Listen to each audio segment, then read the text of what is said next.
Good Gabs, sponsored by Skillskin, a nonprofit organization empowering individuals with disabilities through employment.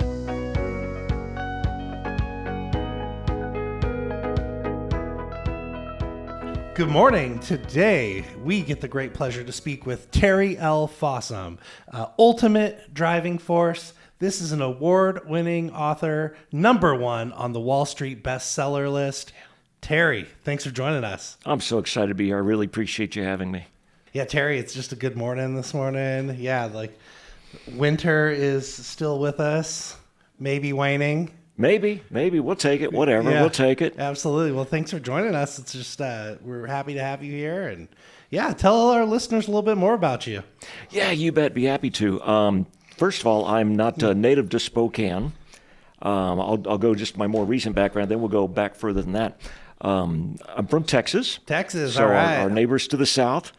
And I got my degree in mechanical engineering and was going to go into the Air Force. So I put in you get 3 choices. So I put in for a mechanical engineering job in Texas for my first one. For my second one was a mechanical engineering job in Texas. My third one, though, was a mechanical engineering job in Texas. This man loves Texas. It's my home country. Heck yeah, a nice place to be. Yeah, from.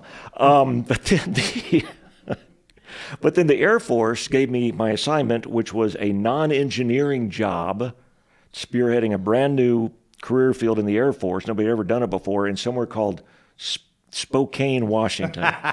And my exact quote to the colonel was, "That sucks, sir." Yeah, it really was. But then I got up here. And, first of all, got into the community immediately. In fact, my squadron, we started up a Boy Scout troop. I'm a lifelong Boy Scout, Eagle Scout, all of that. And that got me into the community. And there was a big area-wide award called the United Way Volunteer of the Year.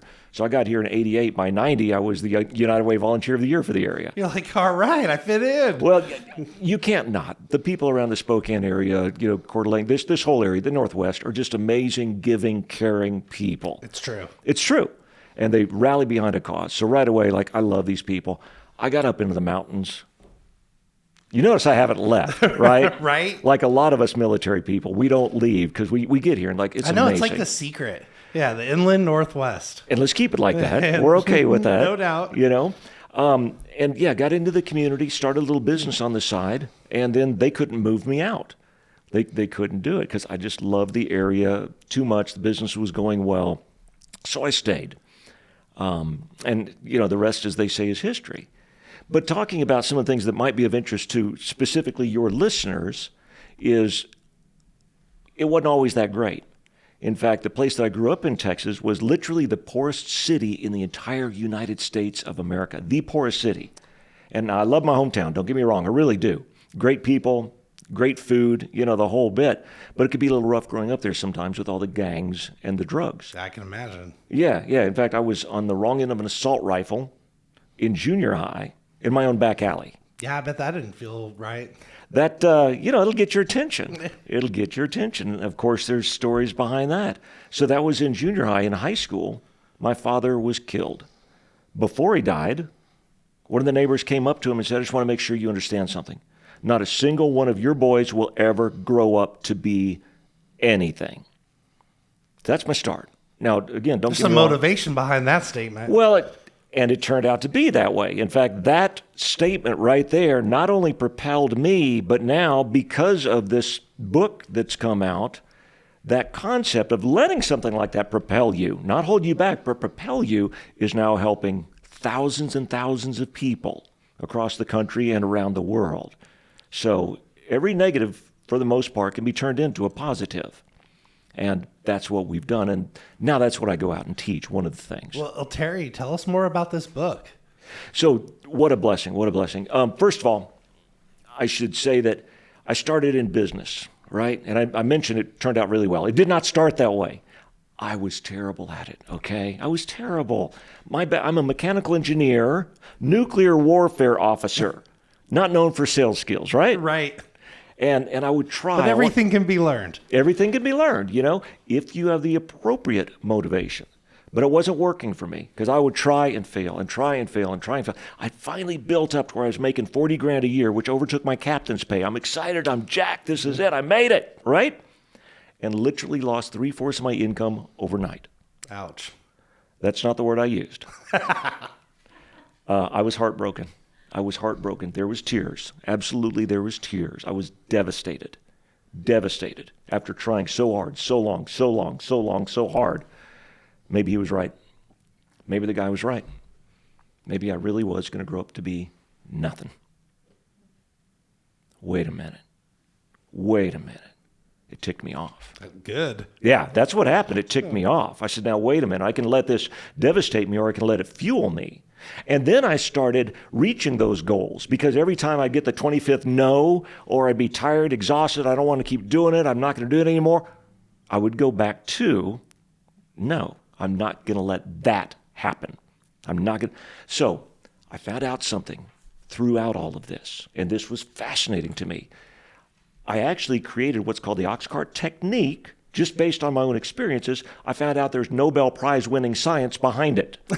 You just fell into it. I kind of fell into it by God's grace, man, you know, because that was fueling me. I found out. Enlighten us. I really need to know. Oh, baby. Well, I mean, we all know that most people fail at their goals, right? Sure. I mean, that's just the cold, hard facts. Most people fail their goals. Even people who are good at achieving goals, we're still going to fail them as they, try to achieve. Absolutely, because things get in the way. We get really pumped up. We're really going to do it this time. We're excited. But over time, life gets in the way, right? The excuses start coming in, and we start believing the lies that are excuses, because that's what excuses are. They're lies we tell ourselves because we don't want to believe it's our fault. Something else really did get in the way. Yeah, really how human. Absolutely, which we all are, So I found out that the prospect of gain, the fear of loss, is a better motivator than the prospect of gain. Let me say it again, because I messed it up the first time. The fear of loss is a greater motivator than the prospect of gain, depending on the individual or the situation. In other words, I tried all the goal-setting techniques I learned, all the positive visualization, which is important, but is not enough. I did the dream boards where you put up there you go. Sell 1 million books. There you go. And put up a picture of a big house and a big car and all that. Problem is that stuff doesn't motivate me. Okay? I'm my happiest in a tent in the middle of nowhere. So all that stuff didn't do it for me. It certainly was not strong enough. It's important, okay? I don't want to say it's not, but it's not enough on its own. And a lot of us who are into goal setting and such have heard about the Harvard study. Sure. There you go. 100% of the people who wrote down their goals achieved them. You've heard the story. Yes. You've heard it. It's a lie. It didn't happen. That Harvard study did not exist. Really? Absolutely. Harvard themselves says there was no study. It's also been accredited to Yale, et cetera, all of which go. Every sales seminar I've been a part of as a salesperson in my life. So, yes. See? Dang, it's a lie. And the truth shall set you free. But too often, exactly, those are the things we're taught. And then we wonder why we're not succeeding. So what I did is I set up this, what I call the ox cart technique. Now, in order to see why I call it the ox cart technique, get the book. It's called the Ox Cart Technique Blueprint for Success. Ebook only at this point, because we're getting some high-level endorsements we talked about earlier, but I'm not allowed to say on the air. Can you find it on Amazon right now? You can find it on Amazon right now, Barnes & Noble, et cetera. It was Barnes & Noble #1. It was Wall Street Journal #1. Congratulations. Thank you. Yeah. And Amazon #1, not some subcategory, Amazon #1. Yeah, what a blessing. What a crazy blessing. But the bottom line is it actually works. Now, I will say it is not for the faint of heart, okay? This is not your, I want to just feel good about myself and life and bunnies and unicorns and all. That ain't what this is, all right? This is real. This is down and dirty. Roll up your sleeves, get into the dirt, and make it happen kind of stuff, all right? Because the first thing you're going to do is I'm going to have you visualize. Now, people are going to freak out at this. This is why a lot of people go, oh, you can't do that. It works, okay? Visualize whatever your goal is. And by the way, not just a business goal. It could be a marital goal. Come on, listeners, right now. Be with us. You can visualize with us right now. Ooh, we're going to go for it. All right, let's do this. And, okay, we're going to do this. Let's talk marital goal, because that's an emotional one, okay? And over 50% of the about 50% of the marriages fail. Sure. All right? My first one included. Hey, are we cousins? There we go. See, there we go. It ain't going to happen again, because I am using this technique every single day. And I can tell you, this marriage is strong, baby. All right? So the first... All right, I'm ready. Okay, here we go. And again, you're only going to get part of it because I don't have the specific words. I don't have the book in front of me. My apologies. Just coming from a medical appointment, actually. You got to buy the book and read it. Well, I do recommend it because you want to do this the exact way. And I give examples in there of other people and everything. The responses have been, again, from names we've all heard in the motivational world and all of that, are endorsing this book. I'm tripping out. All right, I really am. But again, it works. So let's do it. First of all, we're going to develop your failure scenario, okay? And I want you to think about this. Think about your darling, okay? And what happens if your marriage fails? How do you feel? Yeah, terrible. Terrible. Tell me more about that. Yeah, like you feel like a failure. You might be scared. Okay, and tell me more about that. Yeah, if you're feeling scared, then like, what do you do? What's your next path? Okay. Loss. Loss. And tell me more about that loss. Yeah, not feeling self-worth. Okay, good. I'm already seeing in your eyes by the way you're doing this. To begin with, especially since we're on the air, a lot of people want to just stay surface because we've still got this facade up, right? Yeah. When I do this in my seminars, most of the audience is crying, and that's okay. Yeah, well, they're being authentic, right? They're being connecting. authentic. And it's that emotion that's going to drive you, okay? Now, I have people write that down. It's the fear of loss, not gain. Right. And the combination of both of them is the most powerful goal-setting technique in the world. And by the way, I've got some really, really high minds in the scientific world. In fact, a gentleman that was named one of the top 10 minds in science, something to that effect, by Discover magazine, says that this is the biggest, God, what did he say exactly? The biggest innovation in goal setting in recent history. Well, I got to say it resonates with me in a big way. I was a salesperson for a long time. Right on. Sold medical devices, and I was never number one. I was always a solid middle. Okay, all right. And I didn't know it. Like, the money did not motivate me. It didn't matter how much they would just drop on me. I didn't care. Bingo. But I didn't realize that loss was, that resonates. It does motivate me. There you go. What happens if you don't reach those goals? Because it can be business, for your company. I remember what motivated me now. Like, I was thinking, like, I didn't want to lose the respect I had with the peers. Okay, so now that you're getting kept me going. It's like, so this really, I'm feeling it. Now there it is. Now I teach some specific words, so you write that down. That is your failure scenario. And you write that down. And by the way, I want to say, I've never taught this on the air before. This is a first. Usually it's via the book. I'm going to buy it. I can't wait to read this. There you go. In-person seminars, or I'm about to be doing a coaching program. So we'll continue now talking about this. But for those that might be interested in learning when it comes out, go to terrylfossum.com and get on my list right now. We're redoing the website. We're redoing everything, but you can get on my list for future. Tell us about the seminars. Are they in person, or are you doing them online? How do people access this content? We've been doing them in person. Now, we haven't since COVID started, and we haven't started them up again. But if I find the interest there, we'll kick it off. And we'll kick them off again. I mean, right here in Spokane, we could do it. If I find the interest there, reach out. Absolutely reach out. And the coaching program is going to be spectacular. So now back to and that'll be available online to begin with, maybe even some in person. I haven't decided yet, quite frankly. Okay, now you've got your failure scenario. That'll drive you. At the bottom, you put something defective, and again, I'm sorry, I don't have the exact words here. Get the book. Or even just go to the website because they're downloadable there. This will not be my future. I will do what it takes to make sure that I accomplish my daily tasks and I'm successful. So now if you have done this right, the core of your being is screaming out, I will not let this happen, right? I will take the steps. Absolutely. Let's talk about the steps. The next thing is your action plan. And I'm not an expert in a lot of stuff, but there are experts in everything, right? Yeah, and accessible now. Absolutely, as we're sitting here in a library, for instance, and online, et cetera. Though watch out, there's a lot of garbage online. But if I want to find out how to have a better nest egg, how to apply this towards being a millionaire when I retire, or then some, I'm going to go talk to the people who are millionaires. and find out what they have done. If I want to have a great marriage, I'm going to talk to marriage counselors and my spouse. What makes you happy? What can I do to make you happy? Because that's going to be the best source of everything, right? No doubt. Yeah, direct connection. You betcha. So those are the things that I'm going to do. I'm going to find out. I'm going to set up that daily action plan because, and this is important for everybody that's listening, get ready to write this down.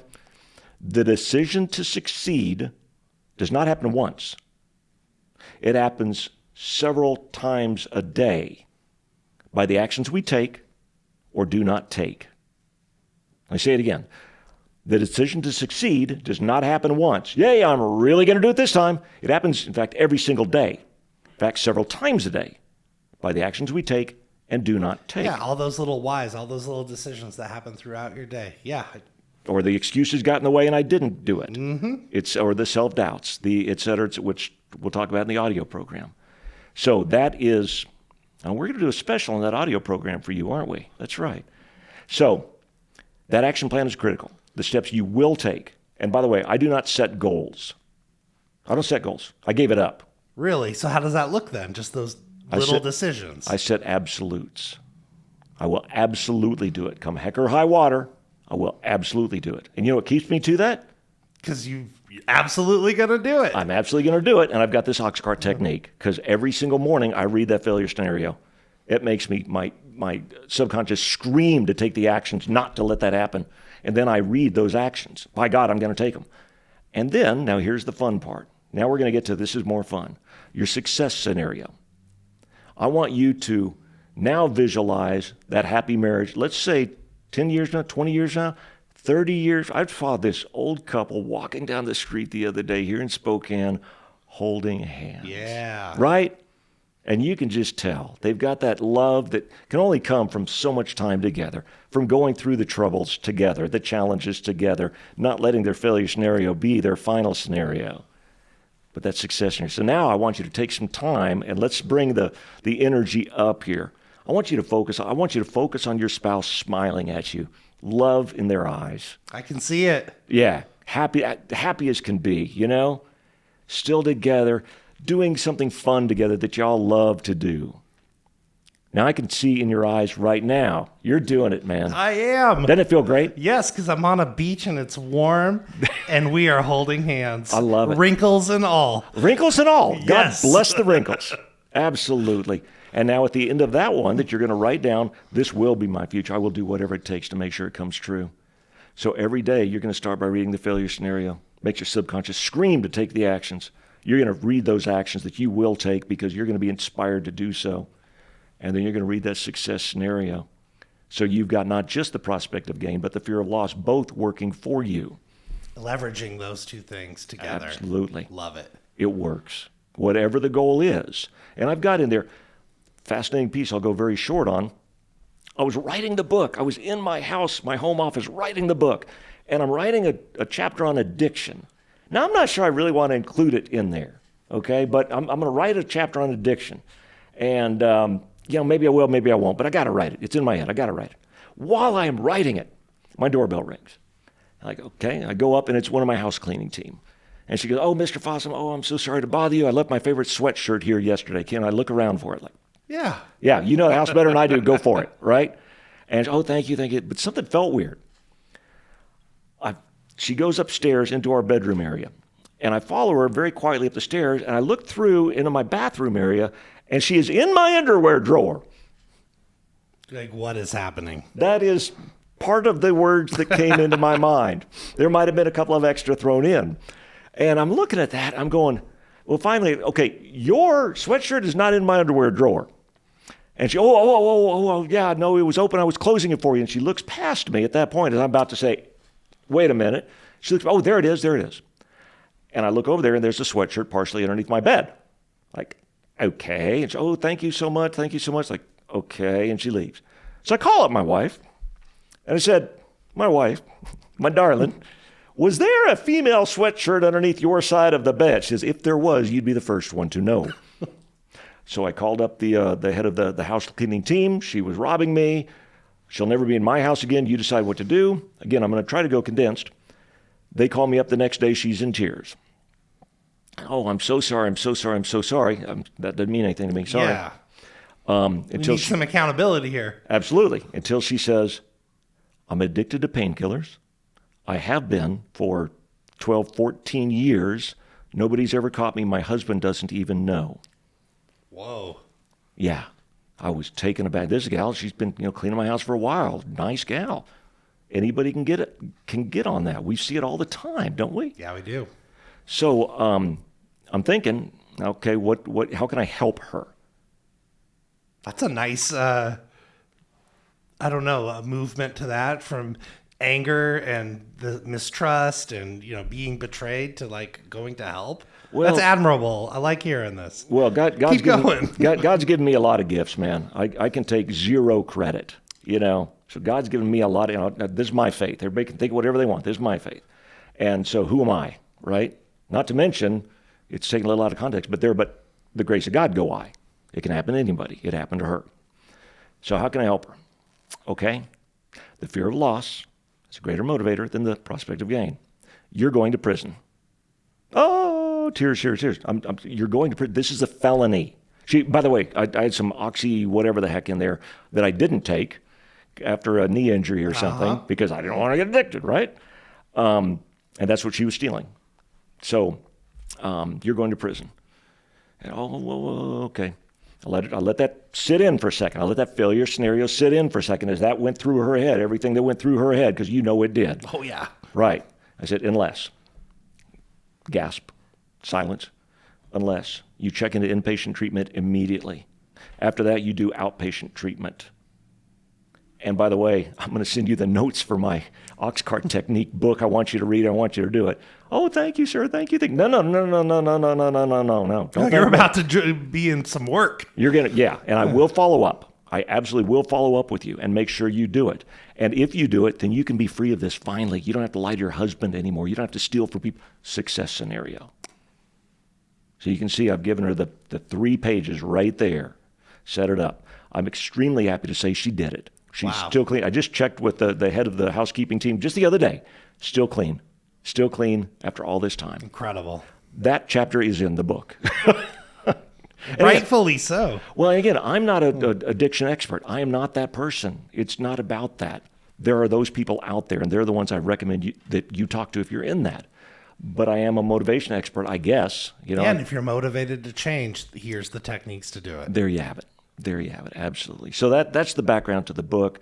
Again, only ebook right now at this point because we're getting some extreme high-level endorsements that we're redoing the cover, and we'll be putting it out in the next few months. But then I'll have a coaching program that if you want some help going through that, we'll be able to help you do that. It's going to be a lot of fun. I can see there would be a lot of, some synergy that happens, right? If you can be coached as you're moving through it. I would think so. Yeah, there's some.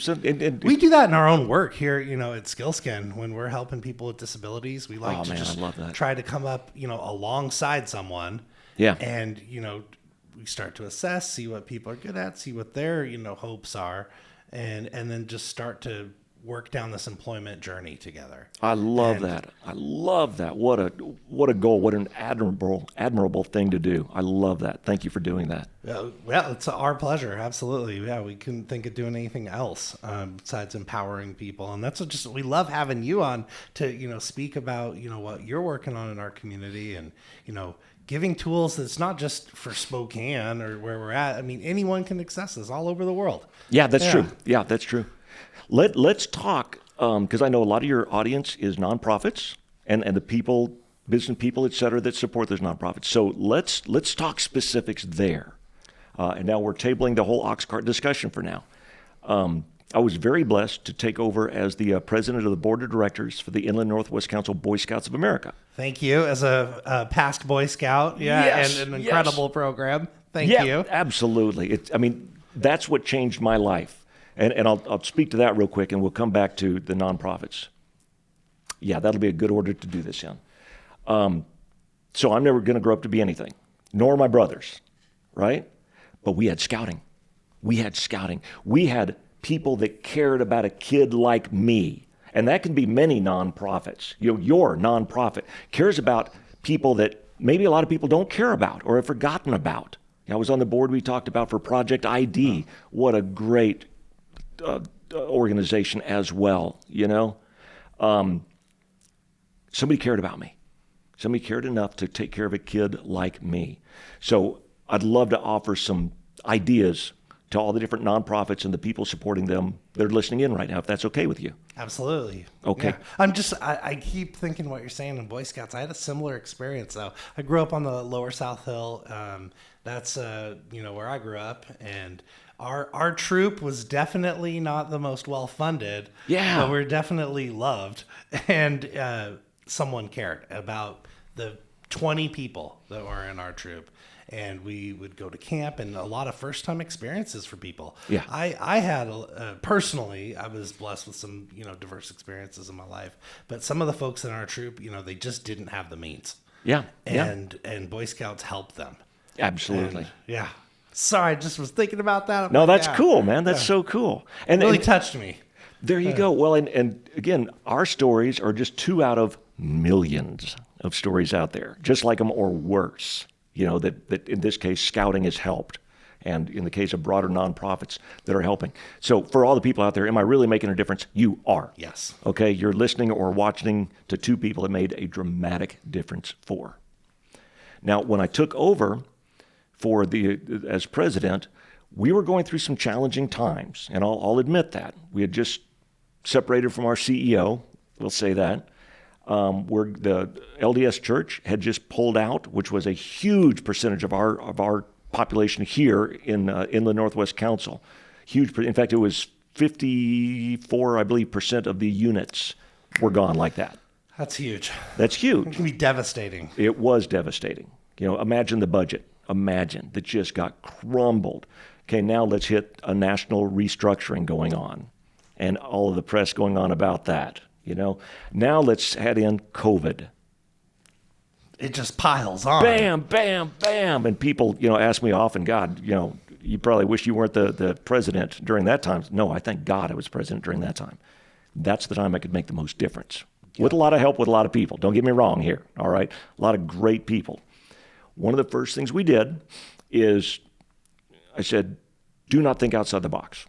Whatever you do, don't think outside the box. And everybody's like, wait, what? No, we're throwing away the box, I love baby. it. That's it. Exactly. Throwing away the box. It's gone. It's out of here. The box no longer exists, okay? Everything we've done in the past is off the table, and we're burning the table. Everything we've done, I don't care what it was. I don't care what it did for us. It's gone. Yeah, let's rebuild. And now let's rebuild. Let's come up with new ideas, new ways of thinking. Let's focus on what we need to focus on, the bottom line. And guess what? We're not going to spend a lot. I'm going to hurt some other feelings. That's all right.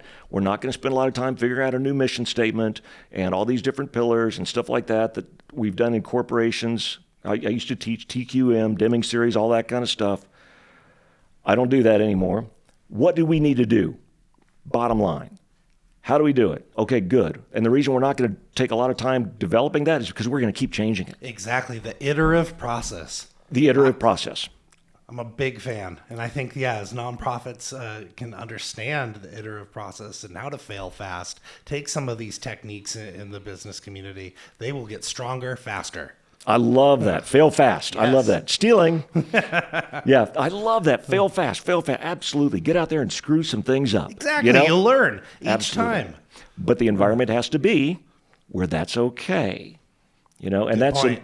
Another, Pat Sitkins is coming out, and he's the author of Brand Aid. It was a national bestseller. He's coming out with a book. There are 2 types of people, and I'm doing a chapter in there. And you pick what your 2 types of people are. Mine was there are leaders that develop followers and leaders that develop leaders. And only one is a real leader. Yeah, the one who develops leaders. The one that develops leaders, absolutely. So that's what we got to work doing there too. And part of that is if you want to develop leaders, they've got to be able to fail. It's got to be okay. And that book will be coming out soon. And I'll be putting a white paper about the 10 steps actually on my website when I can get to it. So again, get on my list if you want to. Yeah, you heard it here. That's right. Yeah, that's true. This is the first time I've announced that actually. So if you want that when it comes out, that'll probably be free. Just get on my list at terrylfossum.com. So then we develop our approach. What are the 3 most important things? And we just start doing them. Come up with brand new ideas. How do we do that? How do we do that?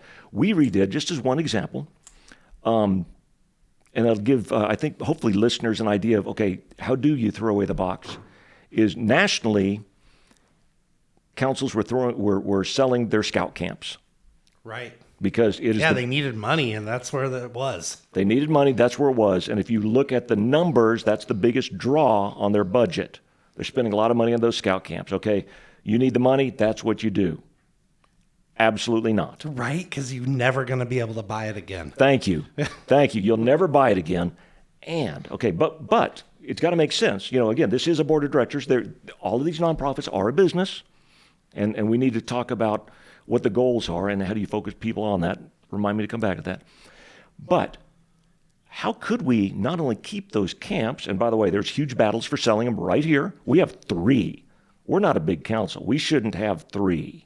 Right? We cannot. Is Easton still around? Easton's still around. Oh, that's where I got my Order of the Arrow. I love it. I love it. You bet it is. You bet it is. So we should sell 2 of them, right? Makes sense. Yeah, if you're not that big and you can fit everyone in a centralized location, makes sense. Absolutely, it does. And we get all those millions of dollars from it that will blow, right? Will blow in the budget. Instead, what if? What if we threw away the box? Okay, let's not just view these as scout camps.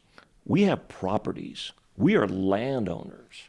What if these were outside event centers and indoor event centers? Every scout camp, what do they have? They've got a chow hall, right? That's an event center with a commercial kitchen. Money generating things to help.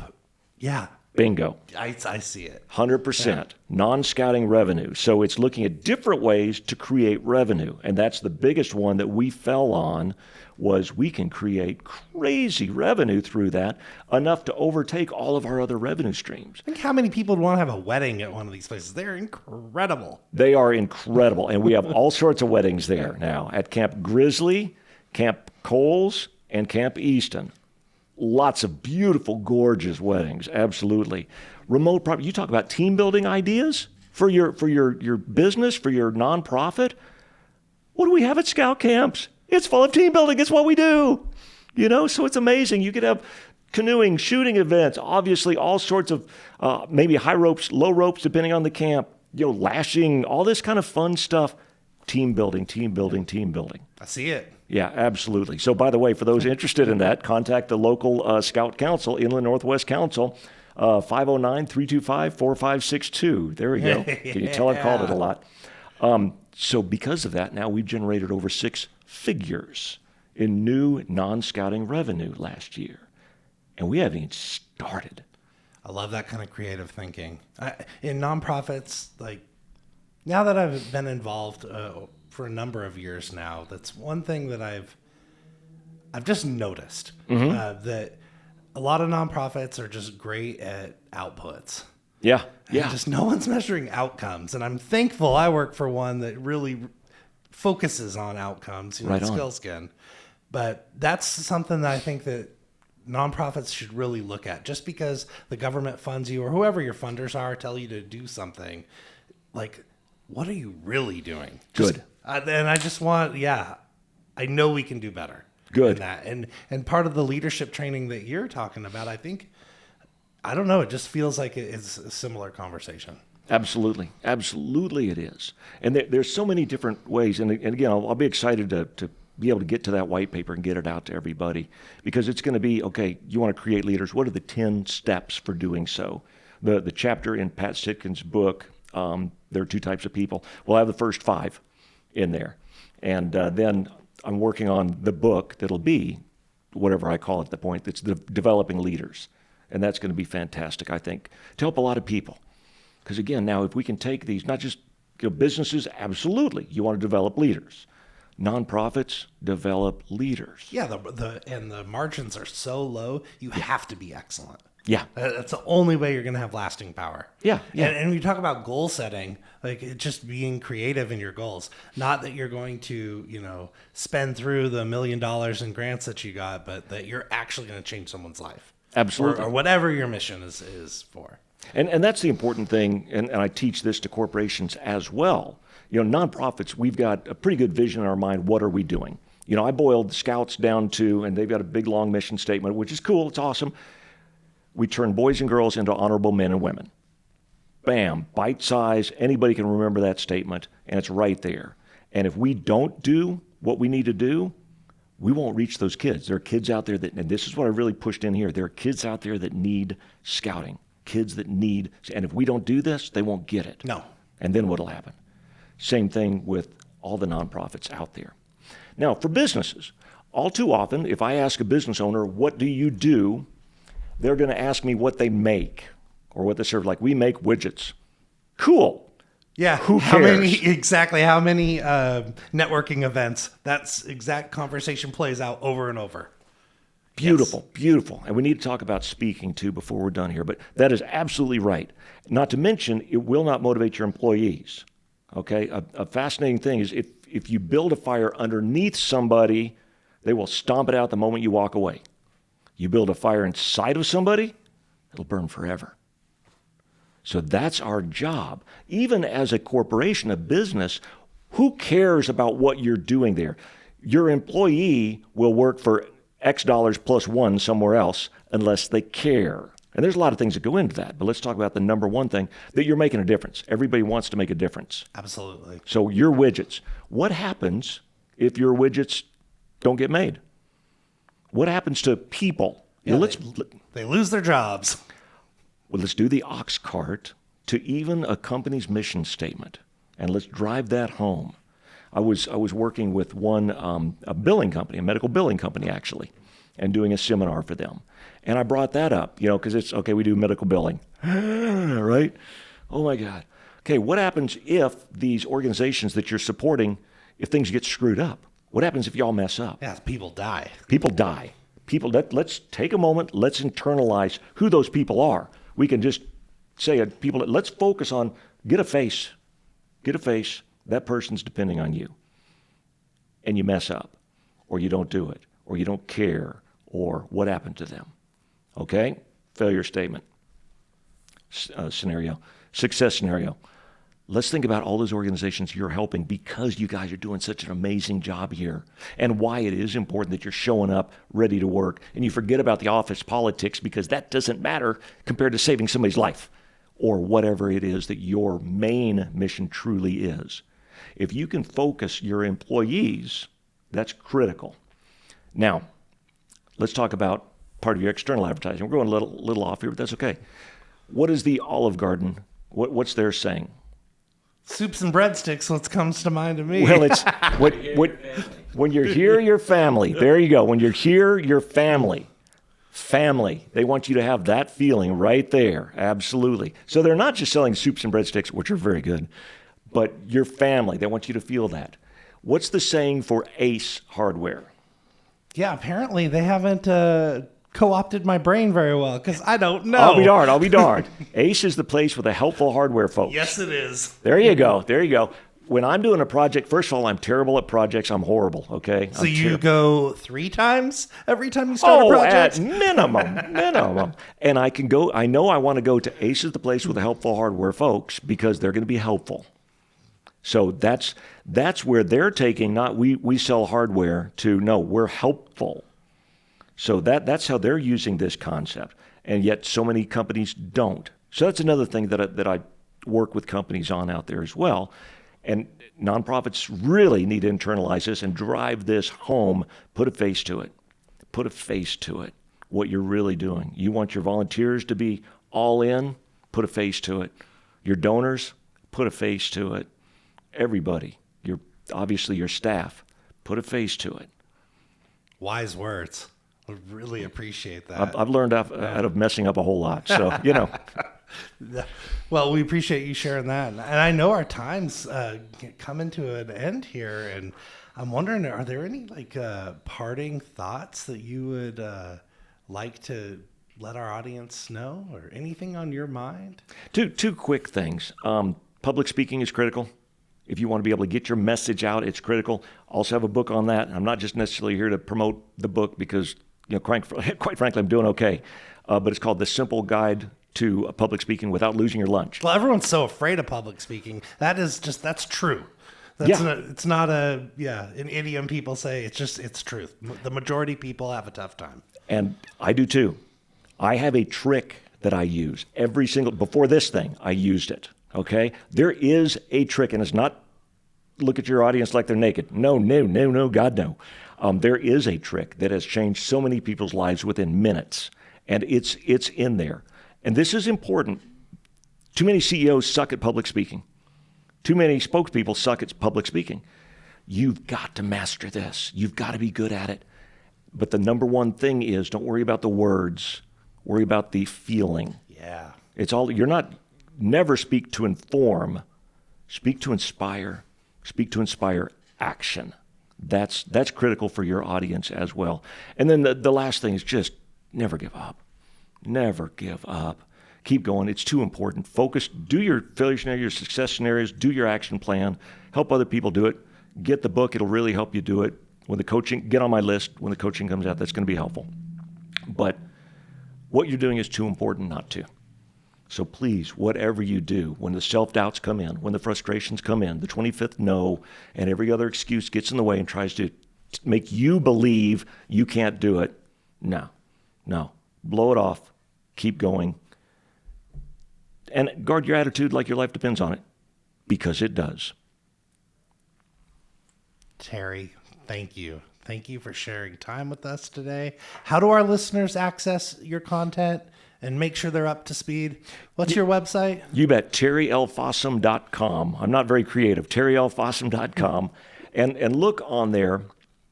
Actually, I'm going to strike that. A better one at this point, at this moment that this will come out, is going to be UltimateDrivingForce.com. Ultimate Driving Force, because that's where I've got the access, I think, into get on my list. And I'm going to do something. That audio series that is going to be for $450. I did a pre-release. It's off the market now. Nobody can access it. It's 4.5 hours of me. But it's not just that it's me. It's everything. I love it. This half hour has been amazing. Well, it's everything I've learned from a whole lot of people and a whole lot of experiences, a whole lot of failures, a whole lot of successes, And what I'm going to do for the listeners of this podcast, because of what your mission is, which I really appreciate it, I'm going to open it back up for a very short time only. Truly, it'll be about open for 48 hours once you guys let me know when this goes out. 48 hours. And instead of the $450 price, and by the way, I get $10,000 an hour to speak, okay? Just to set value to this is all I'm doing. Not bragging, just setting value to the stupid thing. I think $98. That is such a gift. We are so grateful. Thank you. Well, you guys are amazing, and you're doing amazing work, and it will help you do that work so much more. So we'll go on to ultimatedrivingforce.com, and I'll make that available for 48 hours when this podcast comes out. Terry L. Fossum, what a gift. Thank you for joining us today. Thank you all so much. I really appreciate you.